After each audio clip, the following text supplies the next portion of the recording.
14 years old lang ang sangkot sa pamamaril sa paaralan sa Tacloban City. Panoorin po natin.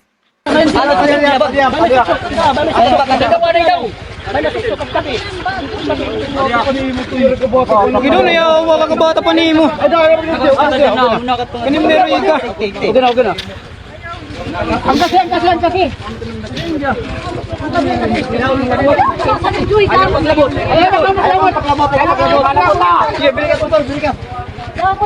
Ikaw was gig go.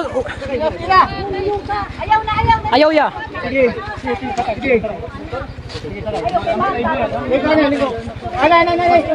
Atras. Pasensya ka ngayon.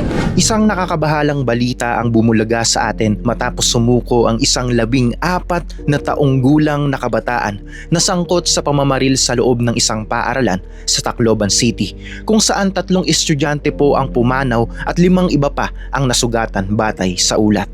Napakasakit sa puso na makakita ng ganitong uri ng balita dahil sa murang edad na 14, dapat ay nag-aaral, naglalaro at nangangarap pa lamang ang isang bata. Ang ganitong mabigat na sitwasyon ay isang malaking wake-up call para sa ating lahat, lalo na sa mga magulang na may hawak sa kinabukasan ng susunod na henerasyon. Sa totoo lang po, madaling isisi ang lahat sa internet, sa impluwensya ng barkada o sa kapabayaan ng kapaligiran.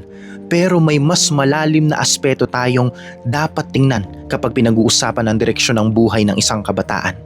Ang puso ng isang bata ay parang malinis na papel na handang sulatan ng kung ano ang nakikita at naririnig niya sa loob ng tahanan. Kaya naman po napakahalaga ng papel ng ama at ina na magsilbing unang gabay at proteksyon ng kanilang mga anak laban sa masasamang impluwensya ng mundo.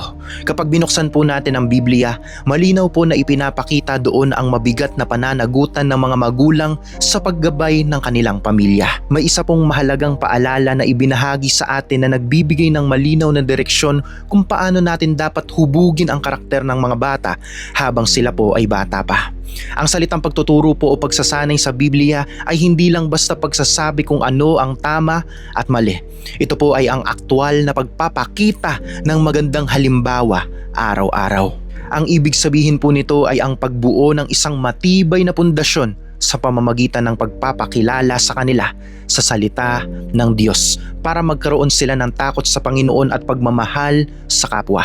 Ang pundasyong ito po ang magiging proteksyon nila kapag dumating ang mga pagsubok, galit o maling impluwensya sa labas ng tahanan. Pinaalalahanan tayo, turuan mo ang bata sa daan na dapat niyang lakaran at hanggang sa paglaki ay hindi niya ito malilimutan. Ito po ang katotohanan na dapat nating tandaan dahil ang mga itinatanim natin sa isip at puso ng ating mga anak ngayon ang siyang aanihin natin sa kanilang kinabukasan. Napakadali pong madistract sa modernong panahon dahil sa sobrang busy natin sa trabaho at sa paghahanap buhay. Pero ang pinakamagandang investment pa rin natin ay ang oras na ibinibigay po natin sa ating pamilya upang sila ay imulat sa tamang landas. Hindi po sapat na ibigay natin ang kanilang mga material na pangangailangan o ang pinakabagong gadgets. Mas kailangan po nila ang gabay na magulang na nagtuturo ng tamang moralidad, paggalang sa buhay ng iba at pananampalataya sa Panginoon. Kapag ang salita ng Diyos ang naging sandigan ng isang tahanan, natututunan po ng mga bata na kontrolin ang kanilang galit at gumawa ng mga desisyong may pagmamahal.